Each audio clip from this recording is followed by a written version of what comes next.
Hello, everyone, and welcome to the Storytelling Podcast Week August live panel, Winning at Sports with BBC Podcasts. My name is Norma Jean Belenke. I'm the head of events here at Podbean, and we are so excited to have you here today. I'm going to read our brief intro, and then we will get started with our amazing guests.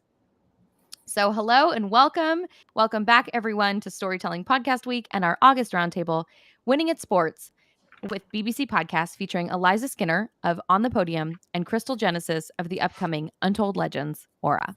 For those of you who may be joining us for the first time, Storytelling Podcast Week has live stream sessions like this one with top podcasters and storytellers from scripted fiction and nonfiction podcasts from across our world and our imaginations.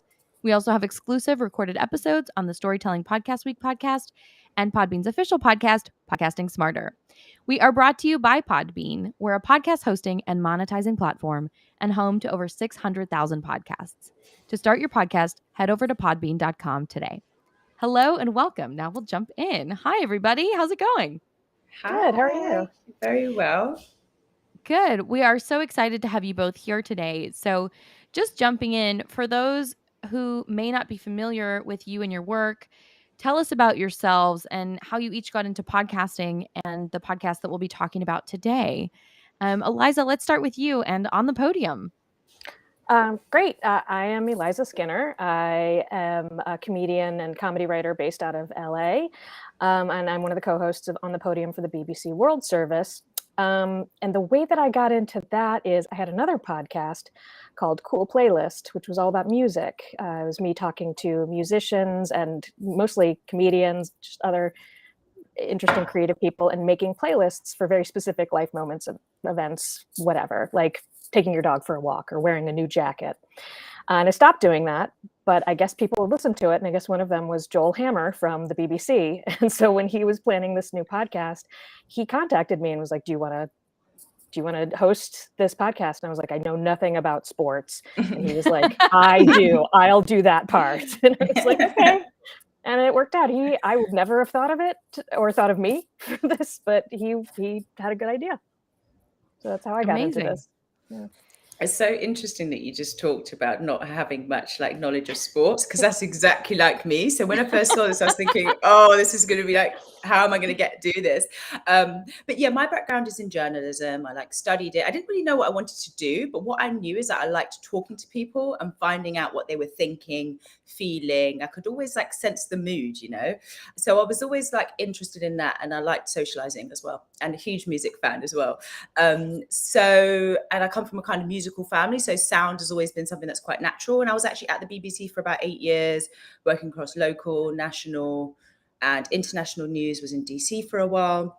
So I kind of come from a very traditional background, but then podcasting was obviously becoming huge. I remember 2016, so many things were happening in the world, in the Western world. And I think it made sense to try and provide something that I'm really passionate about. I also studied global history as well, a global perspective, basically. Mostly transatlantic, of course, but because that's where I'm based. But I wanted it to be a platform that kind of celebrated arts, culture, current affairs, and just narratives that you don't really see much in mainstream. And it was like a DIY project. It's still quite DIY. Loads of people like to be on it, but it's kind of small in a sense. But I think what people like about it is the fact that our audience is kind of quite dedicated, as opposed to having a big audience who might not necessarily follow what you're doing. So yeah, that was a very DIY project. Didn't make any money for the first year, then started to make money. Then a bunch of people said, do you want to start making podcasts for us? So I ended up setting up a company. And then one of the dreams is to then go back to Auntie, aka BBC, and make my own thing there. And I can tell you a bit more about that further along. So in a way, it just so happened that I'm in the position of doing what I'm doing. But yeah, I basically spend all day listening to sound or writing about it or trying to troubleshoot. That's basically all I do. And try and look after my children as well. Yeah, absolutely. It sounds like you're an audiophile. And I love that you both have such different backgrounds. And that's, what's so great about podcasting, right? It's something where, you can come from a traditional journalism background and you can, really have that take and have that eye with it. And also, it can start out with something like, hey, I made this cool podcast about playlists, right? Whether it's about, defining those life moments and celebrating them with your audience. So amazing. And yeah, I want to think talk. there's such a I think there's No, just no, such a please jump in. vast audience for podcasts, and people who process the world different ways and process stories different ways, and so they want to hear about the same subjects but in different ways. Like the kind of person who would listen to my podcast, and it sounds like also Chrystal's podcast about sports, is probably not going to have the same reaction to like a sports center type of thing, but it's all the same subject. But Absolutely. they just want it Absolutely. in different forms. Yes, and I think it's something where, talking about today, we're here to talk about sports stories, and you both really tell those kind of like in-depth behind the scenes, stories, especially Chrystal. I want to get into Untold Aura because that's about one specific person. But Eliza, on your end with On the Podium, you're hearing from different people every week. And that kind of brings me into my next question. What have you learned along the way in terms of what sports mean to us and how sports stories in particular make an impact? Wow, I've learned a lot. As I said, I was never a sports fan myself. I tried to, and like watching sports, I was always like, I don't know what I'm supposed to watch. Do I watch their legs or the ball or what is it? Yeah. And then finding out the stories made it so much more interesting because I'm like, oh, this moment I'm watching is just part of a larger narrative. And it's just a very visceral way to see people go up against obstacles and either meet them and succeed them, or far more often, not meet them, and then how they recover from that and how they keep going. And so, I mean, I guess it's taught me that we're all doing that all the time. And a lot of times we're doing it privately and sometimes just in our own heads. And these are people who are doing that on the world stage. Their failures and their successes are in front of a stadium full of people, or everyone watching at home all over the world, and they have to emotionally process that. And it's not about the physical. They spend a lot of time training for the physical, but it's also so much about the emotional. Even my one question about sports before I did all of this was, I remember watching people play basketball in the park and being like, these people are really good. I'm impressed. I don't know much, but this is impressive. Yeah. And then watching a basketball game on TV at a friend's house and thinking, I think maybe one of the big differences between the people in the park and the people on TV are that the people on TV are able to do what the people at the park do on TV, like with all of the extra pressure, all of the extra, the money, all of their managers and families and fans counting on them.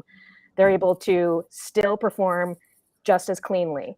And that, I think, was one of the first things that fascinated me about just the mindset of athletes in sport.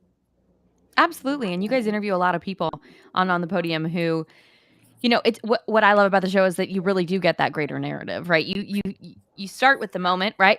The moment of glory or the moment of defeat, or, just the moment on the world stage, pretty much. And it's so interesting to see, what goes into that and what it takes. And, some of that, like you were saying, is maybe the difference between people who can do it in front of a camera, and maybe some of the difference is people who spend years and years of their lives. I want to say months and years, but years and years of their lives to learn how to just block it out and be in the moment and be goal focused. Okay, Chrystal, now I want to talk about Untold Aura because this is Untold Legends Aura. It's super exciting. It's a new show coming out from BBC Podcast. Tell us a little bit about the show and Aura Washington and what drew you to her story. Yeah, well, actually, it was the BBC. They sent out a pitch. I don't think, well, maybe I would have, because I do like histories, female histories, like blacks, but I'm interested in so many different things. So maybe I would have come across this story, but she was a sports star, basketball and tennis, smashed it in both fields. And I don't know anything about tennis or basketball. We're really doing well on sports, aren't we, today? Seriously, I was like, how is this happening? But actually, so anyway, so we pitched it, and the thing is, there's nothing really out there from Aura. Like, there's not many interviews with her. So that was like, I can talk to you all about some of the issues, but like that was obviously going to be really challenging. But then I was thinking, like, you know, I have a lot of knowledge in obviously journalism, and also I also come from a bit of an arts background as well. I used to work at South Bank Centre and work in curation for different art forms and things like that. So I kind of felt like if, like, you know, I know how to tell stories in a creative, interesting way. I love history. I've worked with actors. So I was thinking, okay, maybe we can have it where we sort of build it out a bit and we rely on the archive. You know, I remember spending, you know, a year in like the news archives and things like that. So I was thinking we can pull clips of where people have talked about her. Like, there's a really creative, interesting way of doing this. Not just me, by the way, like a whole team of people, which is very important to say. So I think they liked the way that we were approaching the story. That was different, like very creative, very ambitious. She says, after working on it for such a long time, very ambitious. But I think it's important to always aim like really, really high if you're trying to do this, especially when you're doing untold stories. You know, you have to be particularly sensitive. There's like so many other considerations. And yeah, Aura is an incredible woman. I don't want to say too much because you have to listen, but I suppose I'm gonna ask for spoilers later. Don't worry. Don't worry. Okay, cool. Yeah, she's just an extraordinary woman who's kind of just been forgotten, and we all know Althea Gibson, but she was like before her. So, you know, when America was segregated, so in a way, through her story, we're trying to tell part of the story about American history as well, also what it is like as well to be a Black American, but also you know, it's been documented a queer woman, working class woman, like all these different things, while you're trying to make it in somewhere like, you know, tennis, which has a particular reputation or isn't necessarily accessible to lots of different people. So anyway, we're really trying to tell a story of sports, women's history, American history, politics, all through this woman's story. And it's great to also, as I said, go through the archives, because it can tell you a lot about the time, what people were thinking and feeling. And so that's kind of how we're doing. What time was that? Well, Aura was, well, this is another thing where no one's entirely sure when she was born, because many people back then were not given birth certificates. But she was born, we think, 1898. So this is the 20s, 30s. But there's a whole bigger story as well in terms of how extraordinary she was. And when you were talking earlier, when you're saying about what you've learned from like doing sport or like interviewing these people, something which is kind of what you touched on as well, is just the dedication that they have and like how competitive they are. Obviously, they're competitive to be so good, but like so like one track mind, you know, like, and put themselves under that kind of pressure. And when you were talking about everyone's watching, it's also about the fact that they're like money making machines as well. Aura wasn't. We can talk about why, or when you listen, you'll know more. But you know, a lot of these people are like money making machines. Everyone's reliant on them. And I think it would personally be a nightmare, to be honest. But I'm really impressed by just the sheer like determination and grit to like succeed through sport. And also another thing really quickly, which I want to add in sport as well, which I never thought about before, but it is seen as a kind of, well, people obviously see it as a level playing field. Obviously, I don't know if that's 100% true. You know, you need to buy shoes, and there's so many other things, even if you're not doing like sailing or, you know, or whatever, you know, something that requires a lot of kit. But something that I think is quite true, actually, in a way, much more than the arts or journalism or anything like that, where so many people were let in the industry through like parents or friends of friends. Yeah. And I think in sport, you have to be good. Like, you have to be good. Whereas I think in journalism or arts, you don't actually have to be that good. Like, you can just have that staying power. No, I don't think you do. I think like a lot of people, you don't have to, not like I think in sports, it's a different thing. Right. There's a timer in sports. There's very clear metrics. And not only there's a timer, but I also think like, just for instance, in journalism, like there's just like longevity. If you can just like wait around for ages and ages and ages on a freelance contract, whereas people won't. Exactly. There's like so many different things, or the support that you can get. There's lots of different ways that make it completely different to sport. And that for me has been like so eye-opening, and it's been great actually to see that. Well, one of the interesting things, you know, when you speak about how competitive they are, that I've been seeing, even just in the 2 years of doing on the Podium, is how much they have moved away from it. I mean, I think that's because it's novel for them, and so that's what they're talking about, because they do have that competitive thing really deeply in them. But there is a lot more of really valuing the community that they have with other athletes, not even just people on their team, but people who are like doing the same sport, people that they see at different meets over and over. And I, in doing this, find a lot of similarities between what they do and what I do as a stand-up comedian. Same sort of thing. Like when I'm doing my stand-up, I'm alone on the stage, but the other comedians that are at the back of the room that I see at shows over and over, that, you know, we go up to festivals together, that's a community. And I think in the past that stuff has not been really valued or highlighted. And it has been all like achieve.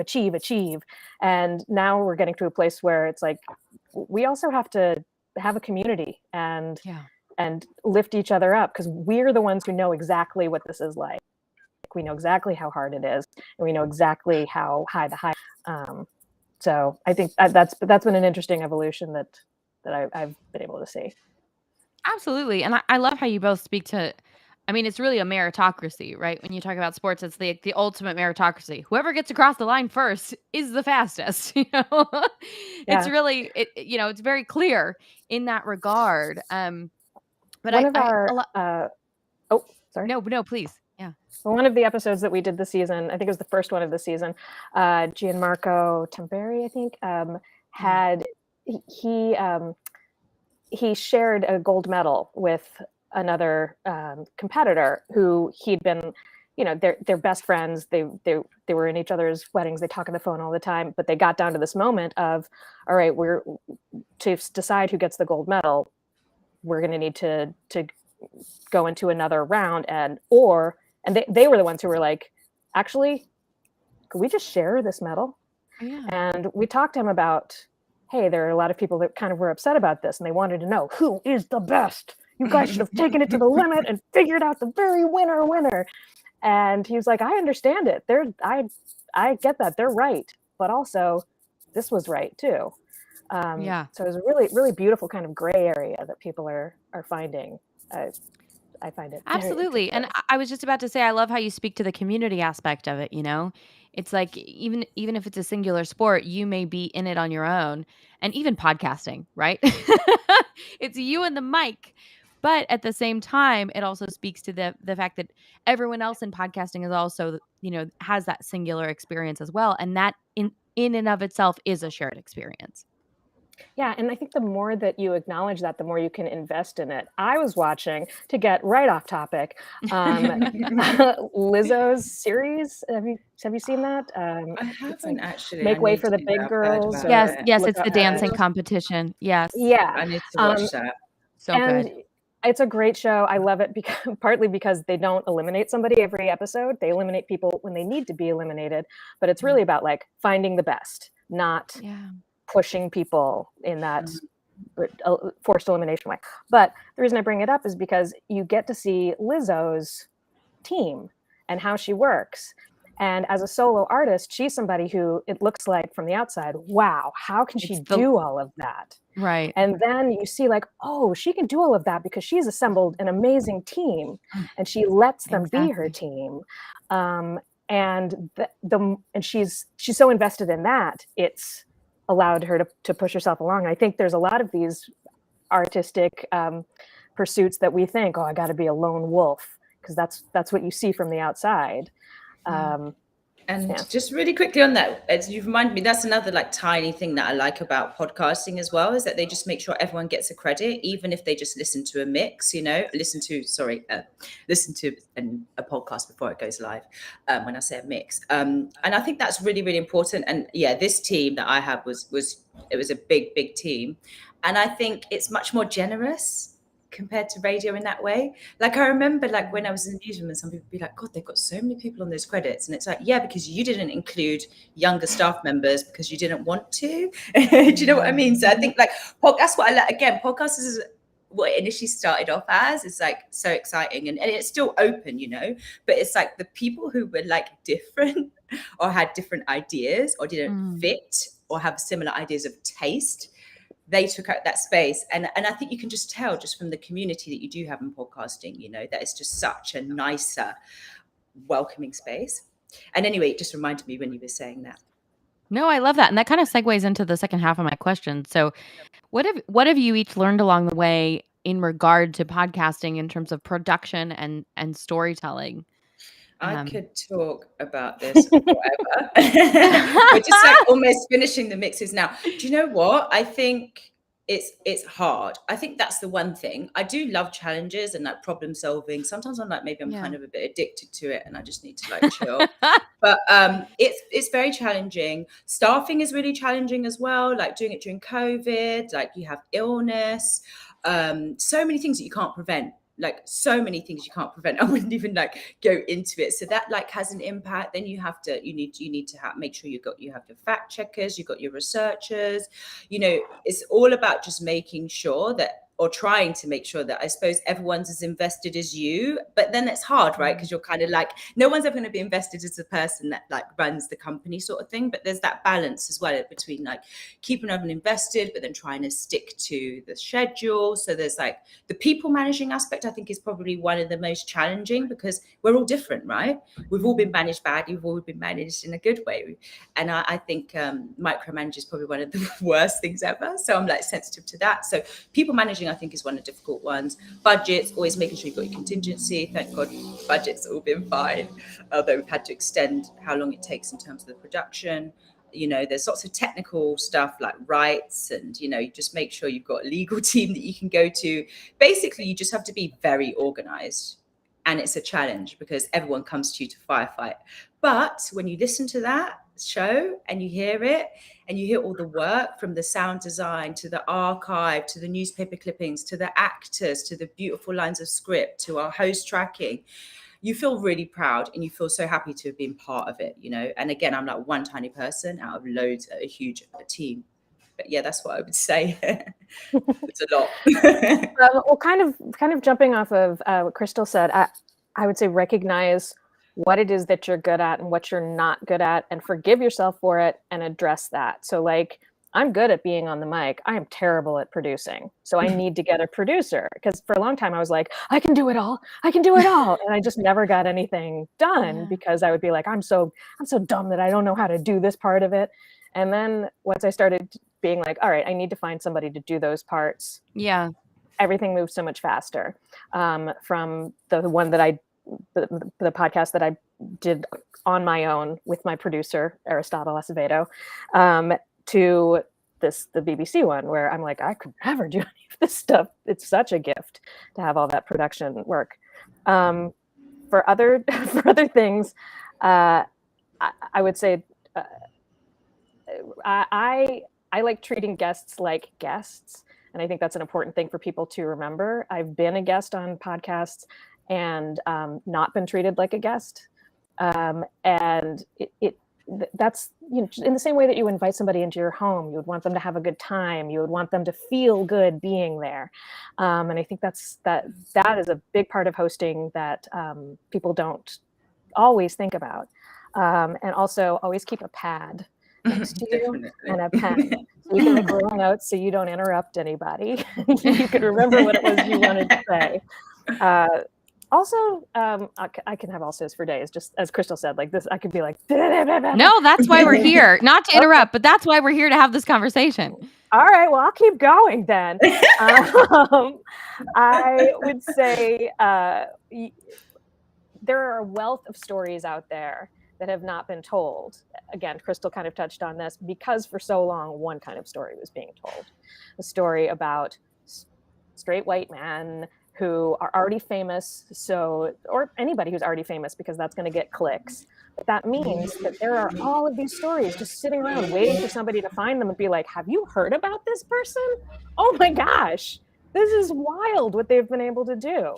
So there's still plenty out there in all sorts of different subjects. And I think approaching it that way is a lot more interesting, whether that means you get to be a detective and find the stories, or whether that means that you get to be an artist and an author of crafting the stories, or an impresario that gets to be the first person or one of the first person to introduce these cool guests to the world, to people who didn't know them before. That's thrilling for me. And I think keeping that in mind is a great way to approach it, because that's how I approach it. So of course it's great. Also, my last little note I had written down is, if you're in a position where you're telling stories about something that wasn't on your list of interests, that you didn't think interested you, like, as I said, sports, that wasn't on my short list of my hobbies, my interests. Find out how it interests you. Find out what it is about it, because for me, it was all that, the stuff going on in people's heads and hearts, and especially again in the second season, seeing people relax into being able to tell you their truth instead of just telling you their glossy, this is the PR thing that I'm supposed to say, and I talked it over with my coach, but now it's like, I get to just be a person, and that's fascinating to me. And if you're interested, then your audience is going to be interested too. Sorry, I turned I love that into advice, not just what No, that was so eloquent. No, Eliza, that was beautiful. And actually, there are a couple of follow-up questions, and I want to ask them all at once. Okay. But I'm gonna go one at a time. But we'll circle back to Chrystal in a second, because Chrystal, I do want to talk about the length of time it takes to produce the kind of work that we're talking about with Untold Aura, and just the production value that you're talking about with sound design and all of that. But I want to ask this next question, because you kind of, just really addressed it head on, about, the stories that haven't been told in the past. And as women who are telling these stories, the two of you, how do you feel podcasting helps bring more awareness, gender representation for people of color, and equity to everyone, both in terms of the subject of the podcast or the guest and the audience? First of all, especially as a TV writer in Hollywood, I think that we are creating a space where that has not been filled enough, which is women talking to other women the way women actually do, not because a man wrote it and a man is holding the camera and it's what they imagine, like just how we actually talk to each other. So for women listening, that sounds really familiar, and they can recognize a shorthand, and they feel invited in a different way than they might for other shows. And for men listening, it normalizes us as people, as not just a character in their lives, but I mean, it's the Bechdel rule, the Bechdel right? Test. I was just about to say that. Yeah, test, exactly. that, like, for so long, women were just characters that affected the story of a man, and you only heard them talk if they were talking about or to a man in a lot of movies and TV shows. And so hearing women talking to each other that alone is like revolutionary. That alone is practically activism. Activism. Use all your syllables, Eliza. So that I think that's really valuable, and it allows people to open up in a really cool way. In my podcast, we have 3 hosts: me, Scout Bassett, and Ed Harry, and I am the ding dong who's just a comedian and doesn't know anything, but that means that I can ask ding dong questions, like the stuff that another athlete would never even think to ask because they already know the answer, but the people listening might not. And Scout is a para athlete, so she's been there, and she knows what our athletes have gone through. And Ed has been a commentator for forever, so he knows the history on all these things, all these stats, all these great moments that he can compare things to. And so between the 3 of us, they know that their career has been respected. They also know that this is just friends hanging out. We're just talking. You can talk to us like we're friends. We definitely respect you, but we're also going to joke around, and you're not going to say something wrong. If you do, we'll edit it out, but you're really not. So just letting people be people, I think has been great. Because in our first season, so many of the women, especially, I felt like had to present a really put together front, polished. Yes, I am College successful. I have won over things, and I work hard. And like, while all of that is true, it has been so cool to see in the second season women being a lot more like, geez, I don't know. and I try hard, and we're like, you win. And they're like, yeah, but also one time I tripped. And just getting to feel like a whole person, I think is very cool. Did that answer? I think it did. Absolutely. And Chrystal, I want to hear from you in a second, but just before we continue, for everybody out there listening, the Bechdel test is it's named after a cartoonist, Alison Bechdel, and it's in media when two women have a conversation between themselves that does not involve a man. And actually, a lot of media does not meet that requirement. Yeah. No. Yeah, it's funny. People think it's a weird, it's such a stigma, like, oh, you're saying it's terrible because it doesn't pass the Bechdel test. Like, I'm just saying it doesn't pass the Bechdel test. Yeah, exactly. I'm just saying it doesn't. But it's also but it's also bad once you know the Bechdel test and you're like, oh God, you can see it everywhere. The whole ignorance is bliss thing is like so true. That's the thing. Like, it shouldn't have to be like, like someone like be putting the quality on it, like, oh, and it means it's bad. Like, you as a viewer, everybody should be like, oh, we're seeing very poorly represented characters, slim little strips of imaginary characters, if we're not seeing that they have a full life and they have a full brain, and they don't just like live in a box and like come to life when a man enters the room. Yeah, and I also think that like in that way, podcasting really is like shifting culture. Obviously, loads more people are now having access to like listen to stuff, which is amazing. Lots more content's being made, but you can also see how it's shifting with like younger generations.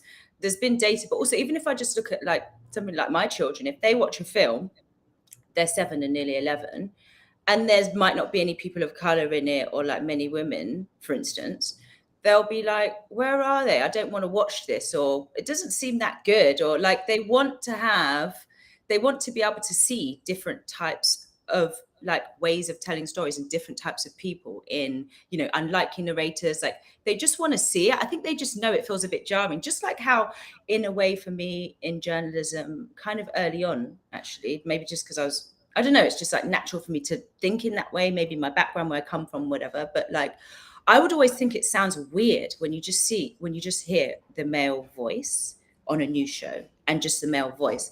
And it's not that you're going to get a woman, as you said, just to shoehorn in, but actually no one's trying hard enough because there are lots of other women, other people who can talk about it. So also like on that, it's sort of lazy. But yeah, just to go back, I think like podcasting is so powerful, and I think it is shifting culture because exactly what you're saying. As you say, these things are being made, then they're being turned into telly shows or whatever. People are talking about it. And the younger generations and kids are just being like, actually, this is like dull. We've heard it a million times before. So that's kind of exciting. Obviously, everyone loves white guys, and I hope they continue doing their thing. I do personally love them very much, like all guys. But just, you know, we also like need to make space. And I think podcasting is doing that quite well. Yeah, well, and I think that's so important, that what you're saying about shoehorning things in and loving guys. Like, yeah, that's kind of what I mean about the Bechdel test. I'm not saying that that's bad. Like saying it would be great to hear more women and hear women talking to each other is not like, and none of that man stuff. Like, it's just, no, you guys have there are all these colors, but it's not a full rainbow. Don't you want to have the full rainbow of different experiences? Don't you want to know about all of those things? Yeah. So yeah. That was and what also, I was. Oh yeah. Just on that, that's so funny. I was just going to say, just on your point as well, like if you don't want it to be like that, or if representation or whatever that means, that's such a loaded word, but if that's not necessarily important, in a way, that's okay as well, but just maybe be a bit clear about it. I suppose sometimes I have an issue where they're like, this is wide perspectives, or this is a global show, or this is giving you the news, and it's like, no, you're just giving me the news from like a really narrow perspective. So again, if you want it to be a show where 3 guys are talking about whatever they're talking about, I can listen to that. Yeah, exactly. We've heard that a lot. 3 guys news. But like, I do love those 3 guys dad shows, you know, you do. What I like, for instance, is where you listen to like dads talking, you know, and that's clear, like, and they're just doing it. So in a way, like, if you're good at, don't try and like pretend that you're giving us loads of perspectives when you're not. I think that is my thing. That's exactly. annoys Well, me. and that was also what I part of what I was trying to get to with that wealth of stories that haven't been told. I think that sometimes there's this feeling, oh, I guess I have to find some diverse story to tell, and it's like, no, there's a whole section of the library that no one's checked a book out of. Exactly. You get to break that. It's not like, oh, boo. Sure. It's just, yeah, it's a good thing. It's a gift. I mean, it's not a good thing that those stories weren't told, but No, but it's a good It's thing that quite there are so many exciting. stories, and it's so Yeah. exciting in the world, right? And you're being that pointed kind of in that leads direction. exactly, and I think that kind of leads to my next question. So, what's some insight that you might both be willing to share with podcasters who want to tell stories from their communities or about their accomplishments or for the unsung heroes that they may have discovered, right? Or who even are just at the beginning of that journey and want to tell maybe just a different story. Yeah. I would say put a frame around it, put a perimeter around it, because that's so broad. But if you can say, I want to tell stories of the people I grew up with, or I want to tell stories of what most important thing that person has in their handbag, or what's a tool you use every day, and use that as Yeah. a jumping off point, and that can help rein in your stories. It'll also help point them in different directions. That's why I did cool playlist with all these playlists, because I found that talking to people about their favorite songs, and specifically not just their favorite songs, but songs that evoked a very specific emotion and why that emotion was important to them, what is for me a cool way to get to know somebody, and probably get to know something that isn't the first level. As I said, I was talking to comedians a lot, so if I was just like, tell me about your comedy, there's not a lot to do. That's not much new ground. Right. How long is a piece of string? Exactly. Yeah, exactly. But if I could say, what songs would you play to make an entrance into a room? That is, people have very specific answers right away, and they know, and it's fascinating what different people's answers are for a question like that. So I would say, give yourself a gimmick, give yourself a little frame to put around that. Yeah. I suppose what I would say is, I suppose this goes without saying, like, if someone wants to tell a specific story about a specific community, they're excited about it. So first, you need to be excited about it. And I also think you have to take time to build relationships.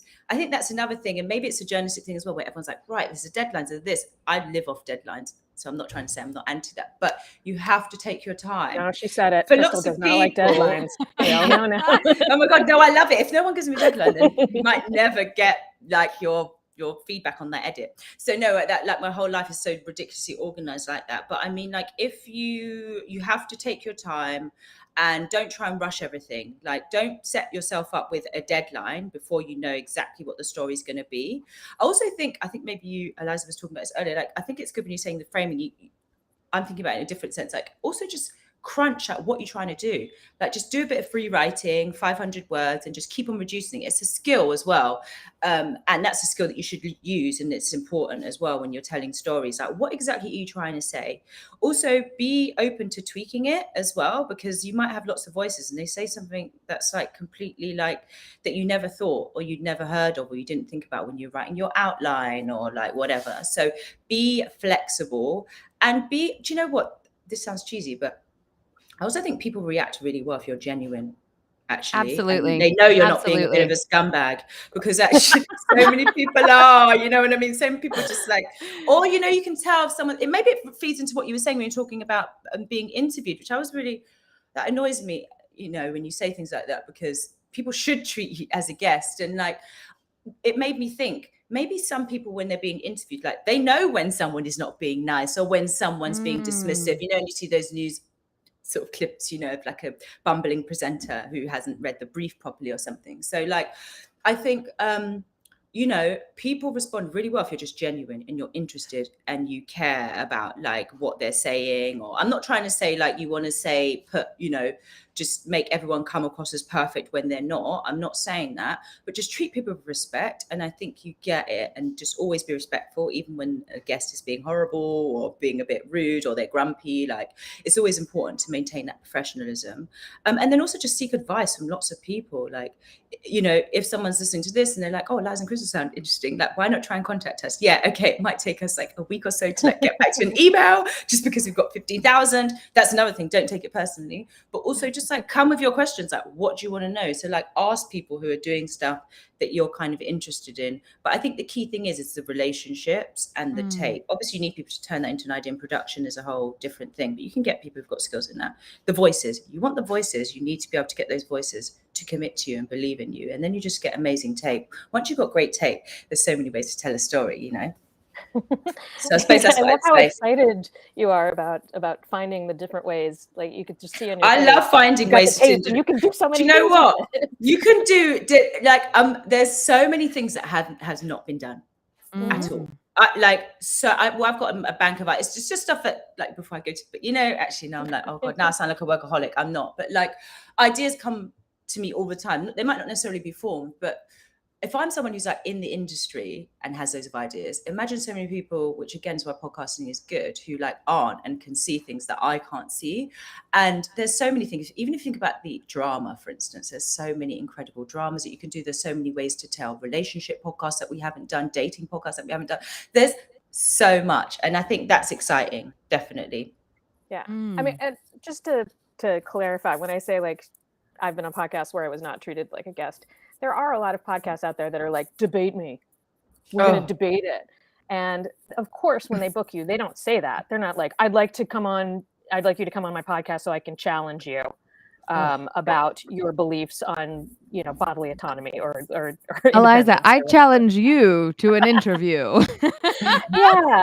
So No, they're but just like, I think hey, that really don't you want to do this show? And you show up and you're like, oh no, it's one of those. That's so not professional as well. But obviously I knew why they did that. That's what I'm trying to say, where so many people don't really necessarily trust in this thing, because a lot of people, when they're booking, or journalists or whoever they are, production, like in a way they're sometimes quite desperate, and they're like, oh my God, what can I do just to get them?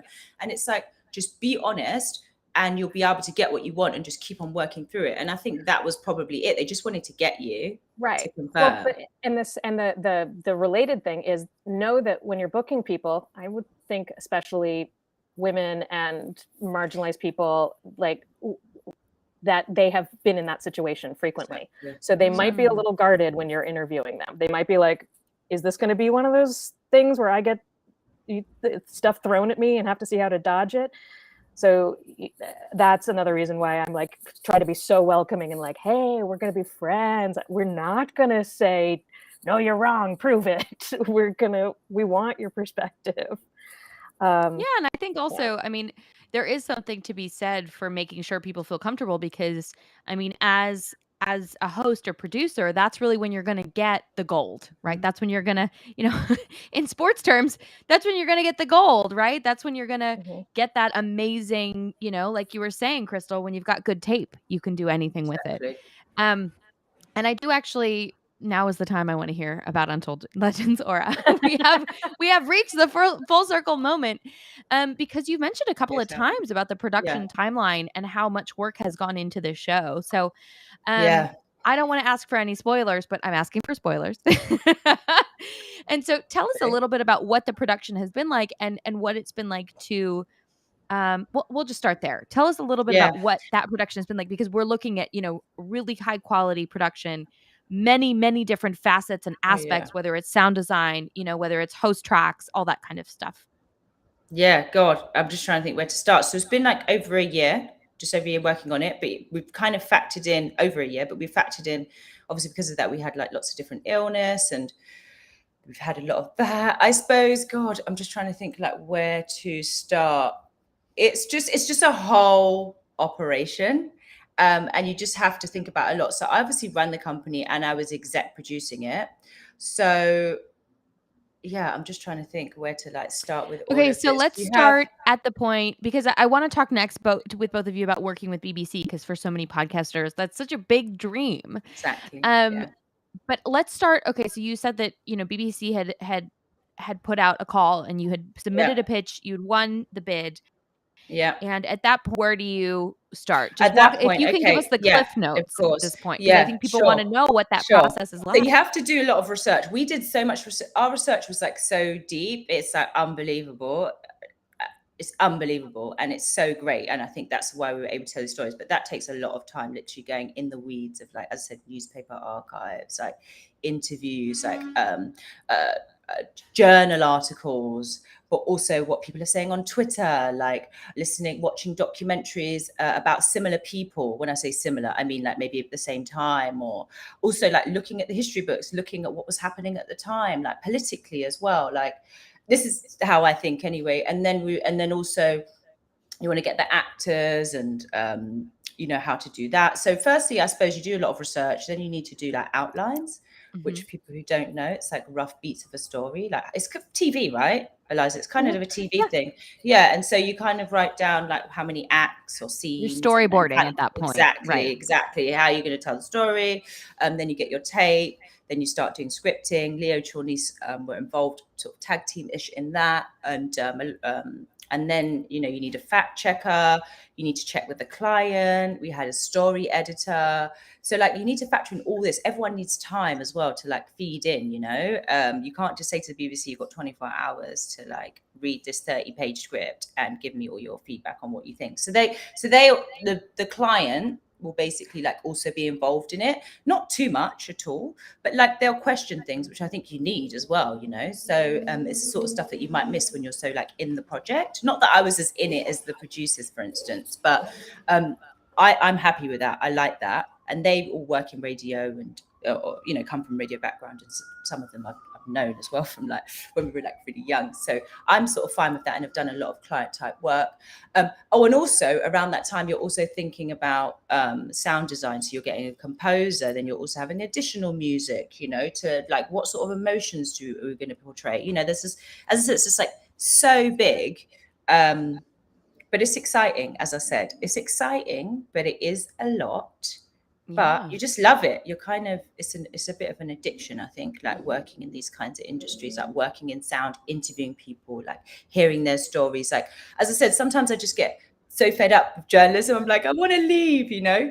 And that's why I went into the arts, but it pulled me back. But you know what? The reason why it pulls me back is I just love talking to people and finding out these stories and finding out ways to like engage and spotlight and compliment. And so, yeah, that's like the funnest part of it, when you see it all to come together. And then there's so much stuff about like rights, forms, contracts, lawyers, release forms, like all this kind of stuff, which is also like a huge part of it as well. And then trying to keep up with 15 million emails when you've got lots of people sending you messages about it. But I just realized I sound so grumpy. It's not, it's great. No, it sounds like there's so many. Yeah, you just have to There's so many wheels, right? There's so many Oh, yeah. wheels turning, you know, at the same time. And when you're, you know, when we're listening to podcasts that are of that level of production, right? It's hard to fathom all of the different aspects that go into the production. So it's so helpful for you to break it down. And Because, host, you know, I forgot to mention as well. And then there's like Yeah. the host, and then there's like negotiation, because obviously so many people are like now signed to like WME and like CAA. Yeah. And CAA. so there's the CAA. So there's like all those negotiations. Again, this has been amazing. I've done some of this before, but like not as much as several. So this is how you become like from being like a good journalist to being like exceptional, amazing, or, you know, whatever. So there's all of that. But the thing is, that's where you get a team, right? That's where you get a team, as you said, who's got their specialisms.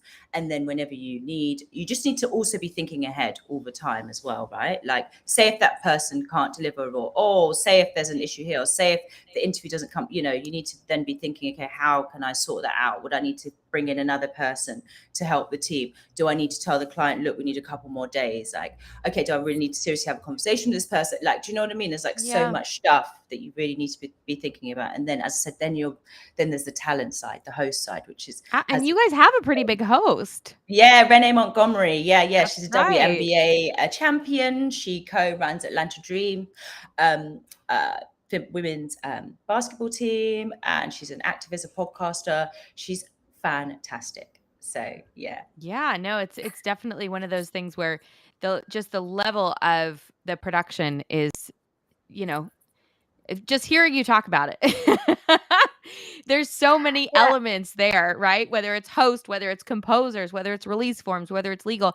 And for all of us out there listening, it can feel really intimidating, but you didn't start there, right? And you had a radio background, so it's something where, just knowing that exists and knowing that you can work up to that if that is your goal for your podcast, right? Definitely. Is such an amazing thing, right? Just to know that all those elements don't happen in 24 hours. You've been actively working on the production of the show for a year. Yeah. And not only you, but an entire team of people for an entire and year. some exactly. They not everyone's necessarily been like full-time, but yeah, exactly. That's kind of how these things kind of work. You need to make sure you have a solid team, because you can't do everything on your own, as Eliza and me have known from like previous Absolutely. You experiences. gotta stick with your zone of genius. So I want to pivot a little bit, because you both work on podcasts for BBC, and the idea of working with an established public media organization is a dream for so many podcasters. And BBC is really known for their integrity, both within news and also within storytelling. So just briefly, because we don't have that many minutes left, and I do want to ask you a couple more questions. What have your experiences been working with BBC? For me, it's been great. As I said, Joel Hammer approached me, and he put everything together, and he's great. They've been supportive and flexible, but he's been the main my main contact there. And I'm very proud. My dad worked for the BBC when when he was younger. He was a floor manager on Top of the Pops, and that's so cool. Are you serious? On Top of the Pops? That is so cool. Yeah. Do you remember a couple of years ago they unearthed this Beatles episode that hadn't been seen? Somebody found a recording that no one had found. My dad and I were visiting London at the time, and that was on the front page of the paper, and he was like, "Oh yeah, that's the one that I worked on." And I was like, "What?" I, of course, had heard the story since I was a kid, but yeah, he was a stand-in for the Beatles during a rehearsal, and girls broke in and were like, "Ah!" and they were like, "We're not actually them," and then they were like, "Oh no, now we're mad." Anyway, so it was cool for me to get to work for the BBC also. Yeah, it's been wonderful. Yeah, it's been good. Yeah, there's been a couple of different clients. So it's this is a world service and 5 Live collaboration and sounds. So also there's little things that we need to make various different podcasts, episode 1, in different ways. You know what I mean? So there's things like that, which are you need to just remember. But so that's been, it's been good. Yeah, it's been fine. I know a lot of the people there. John Manel was great. It's been fine. Yeah, it's been good. And they've been understanding of illness and everything. And this is our first big production for BBC. And I worked there for 8 years. I respect so much of the institution. There's some it must really feel great really full journalists circle there for you to come back. It's really great, considering I pitched my Idea Stance podcast to BBC kind of informally, when they were like, "Oh, it would ghettoise content." No, this was obviously before everyone sort of woke up to a lot of stuff.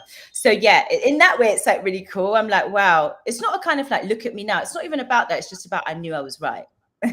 So you sort of trust in those journalistic instincts of seeing what's going on the ground. Yeah, so, and you saw in the industry how podcasting is taking off. Yeah, but also just how people were fed up with how narrow everything was after 2008. It doesn't matter your political leaning, actually. I think both sides were annoyed.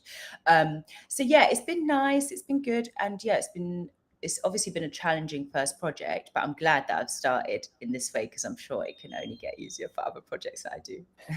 Absolutely. But, it sounds like it's such an accomplishment. Sound, definitely. Yeah, it's incredible, and it's so energetic with the sports scenes, and sports scenes, is that the right term? The sort of tennis, basketball scenes, and it really takes you somewhere. So yeah, it's been interesting. It's been good working with them. Yeah, absolutely. You're also just so passionate about it, and I think that is such an important thing for all of this. Like you said, the idea that you pitched before, and this thing, to be able to do the work that you need to do, it can't be something that you're like, I think the BBC might like this. It has to be I want to tell this story, me, and I want to tell it in exactly this way.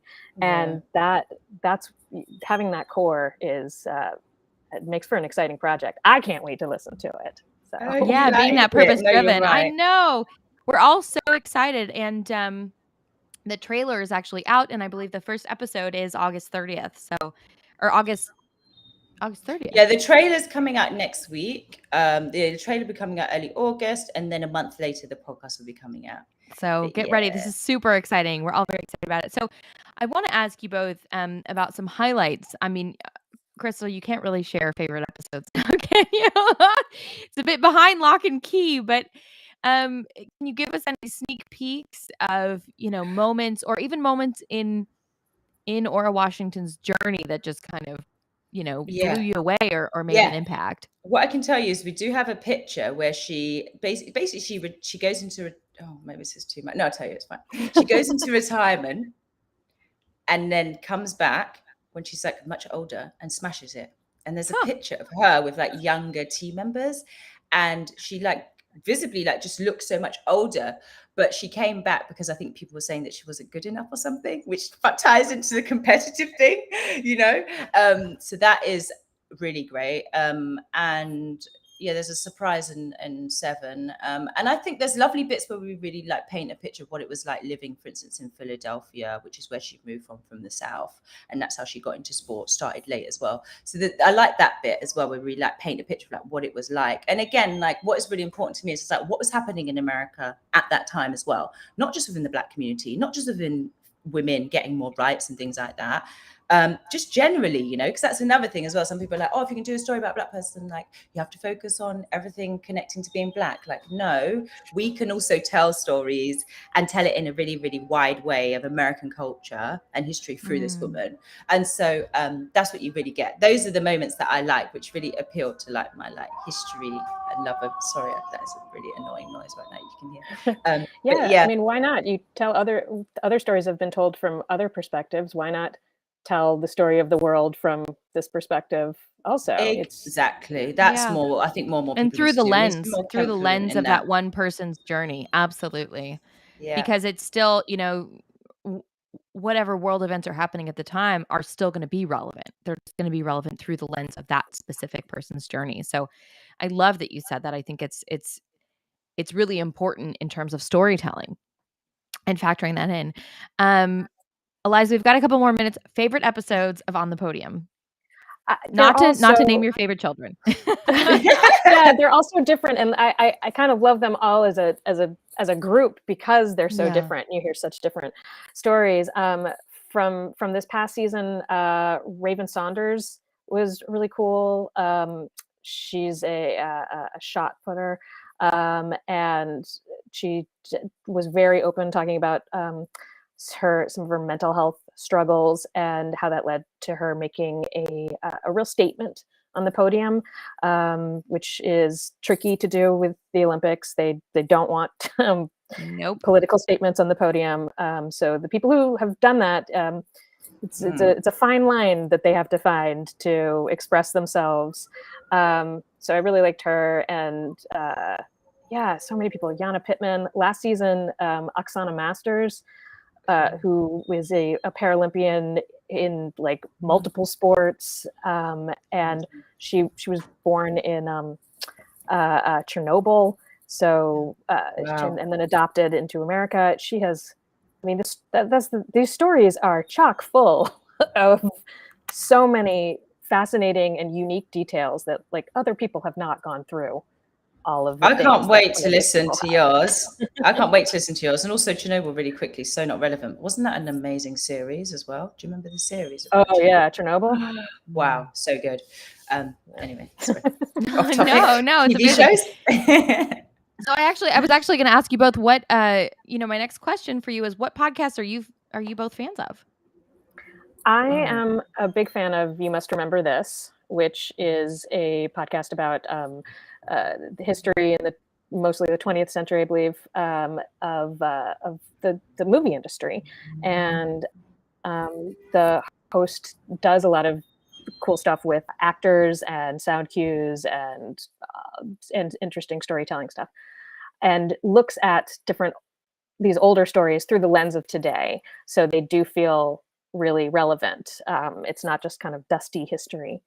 And I also listened to a podcast called This Is Not a Show, which is two male comedians in Long Beach goofing around and being good friends with each other. And unlike a lot of these these podcasts that are just a couple of comedy dudes goofing around, they're like really sensitive and supportive while also being maniacs. It's a cool alchemy that they have found, and I find it really funny. So the two ends of the spectrum. Nice. Chrystal? Yeah, so this is such a hard one. I like so many, and I've got like the most random taste as well. Like, I'm going to start with really random. Actually, I'm going to shock you. I like one called Vox, which is like it's an audio porn podcast, and it's really funny and it's hilarious. It's French. I feature them on my podcast dance. It's French. That's really cool. It's like 10-minute vignettes of like short stories, erotica type thing, which is like super cool. Dinner for One's one of my favorites, which is again a Parisian based, Jamaican born, Bronx raised, woman who lives in Paris, moved there for love, got married, and then they separated. And it's about how she found herself through the healing power of food. Not in that sort of like, what's that show called again? That show that people like, what's the Love, Eat, Pray, not like Pray, Eat, Love. Exactly, there you go. Sorry, not like that. But it's like great. So I like that. I really like a lot of the stuff that Futuro Studios do. So Loud, History of Reggaeton is awesome. No one's done a real a survey of reggaeton in history before, or not even history. It wasn't historic. It was very sort of popular take. I mean, like it was accessible, but no one's kind of really done that. I really like Lemonade's work. I have to say them because I love them, and also I work there as well. But I do love their work, which is why I wanted to work there. And they've got a good one called Good Sex, which is so funny and brilliant. And then they also have Last Day as well, which is a strand. Yeah. And if you're going to listen to season 1, which is about the two founders and why they started, and basically why I'm working for the company, the sort of values that they have. This is what I want to get behind and put my energy behind. So I'd say like that. Oh, and one last one called Short and Curly, which I listen to with my kids, which is it's Australian's ethics podcast. And it's hilarious. It's like, should we ban families? Which I think is a really interesting question, actually. Can I say another one? You're wrong about, especially the first season. Very interesting stuff. Where they go back and look at older stories, not that old, like the 90s, and how they were told and how we got things wrong. Like, even just the story of like Anna Nicole Smith or Tammy Faye Baker, or Acid Rain, and Shaken Baby Syndrome. And they go back and are like, we were actually told the wrong things, and the media loved telling it very loudly. That sounds so good. Yeah, it's cool. I wrote for Adam Ruins Everything, which does the same thing, but on TV. So when I found this podcast, I was like, yes, this is my shit. Ooh, my stuff. This is my stuff. This is my jam. Awesome. Well, it's been such a pleasure to have you both here today. I have one last question, and then I'll read our brief intro. So, Chrystal, let's start with you. And I want to ask both of you, what stories are you looking forward to telling in 2022? And Eliza, as you also work in television as well, feel free to just, across mediums. I think this is such a hard question because you never know what's going to happen, obviously. I think something that's like natural right now is like, I want to do something about the environment. I want to like work on environmental stuff.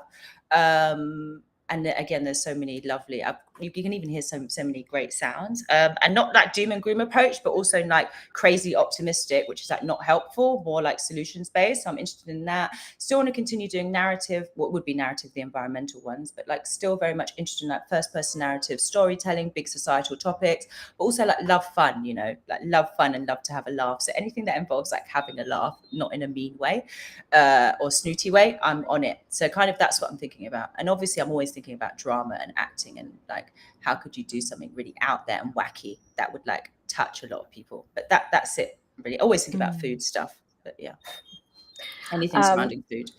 Have you watched the Julia series on HBO? No, I haven't. It's kind of like TV easy listening, but in a really satisfying way. A friend recommended it, and I was like, I don't know, I wasn't that into that movie about it, and was watching it, was like, this is so soothing. Oh, I like this. Watching this woman's passionate relationship with eggs. Oh Yes. yeah, that sounds like everything that I like. So yeah, I've got it. I've just put it now, so I'm going to check that out. Thank you. Julia Sure. Charles, is it based on her? No. Yeah, Yeah. Oh, yeah, okay, it's her cool. story. Yeah. So it's about Great. her and Yeah, she's the team amazing. that she worked with and her Awesome. relationship with her husband and all that stuff. As far as what I'm interested in telling this year, I right now I'm working on a project that I do annually, which is called the Sammys. They're these awards for public service and government work, which is really it's a treat for me every year that I get to do this. I like the challenge of adding comedy to stuff that is not generally thought of as very comedic, like working for the EPA or the CDC or whatever. I like making them funny in a way that's fun for people, not like making fun of them. But it's also a great chance for me to learn about things and then highlight things that our government does that's helpful, because I feel like I'm inundated with messages about all of the frustrating and terrible things that are and the being done. political landscape and, just the news cycle. Absolutely. It's Yeah. nice to celebrate those wins. Yeah, so these stories about people who have devoted their whole careers to taking care of people they'll never meet. That I really value. Also, I'm in my personal work in writing, I'm really interested in telling stories about middle-aged, about spinsters, about middle-aged single women, because Big I feel time. like we haven't seen a lot of stories like that, and I think that it's terrorized women where they think, oh, I got to find somebody and hold on to them, which I thought of while watching all of these documentaries about love frauds, like about romance scammers, Like a Tinder Swindler. swindler kind of thing. Yeah, Okay. he's so horrible. I Love can't fraud. stand that man. Yeah, all of those. I think a key reason that they work is because women feel like I have to have a partner. There's no way I can, especially meet the second half of my life without a partner. And so they meet someone, and even though there are tons of red flags, they're like, it doesn't matter. I have to hang on to them. And I feel like if we had some more models of Golden Girls type living and things like that, so then good. people could relax and be like, oh, I'll be okay. Whatever I do, Yeah, and I I've think got the Golden Girls were like what, 57 or something, 58, Yeah. and J-Lo's like 52 right now. Yeah, I mean, yeah, but I mean, wow. we live. Yeah, no, it's a tons of weird ways- cultural, like, yeah. Yeah, there are tons of ways to live, and they just haven't all been highlighted in mainstream media. And so I think there's a lot of room for some of that. That is such a good idea. Wow, that's so good. But Golden Girls, Next thing I know, we're gonna come back and you two have teamed up. Sure, I'm up for it. Well, it's been such a pleasure. Thank you both for joining us. Eliza Skinner of On the Podium and Chrystal Genesis of the upcoming Untold Legends Aura. I'm going to read our brief outro and then we will end for today. So thank you everyone for joining us for this live stream, Winning at Sports, and our live panel with BBC Podcast featuring Eliza Skinner of On the Podium and Chrystal Genesis of the upcoming Untold Legends Aura. For those of you who may be joining us for the first time, Storytelling Podcast Week and Podcasting Smarter has live stream sessions like this one with top podcasters and storytellers from scripted fiction and nonfiction podcasts from around the world and across our imaginations. We also have exclusive recorded podcast episodes on the Storytelling Podcast Week podcast and the Podcasting Smarter podcast. If you join late or want to have another listen to these amazing podcasters, you can replay this live stream on Podbean's YouTube channel and on our podcasts. We're brought to you by Podbean, and we are a podcast hosting and monetizing platform and home to over 600,000 podcasts. To start your podcast, head over to podbean.com today. Thank you so much for joining us, and stay tuned for next month's live panel from Storytelling Podcast Week, Podcasting Smarter, and Podbean. Thanks, everybody.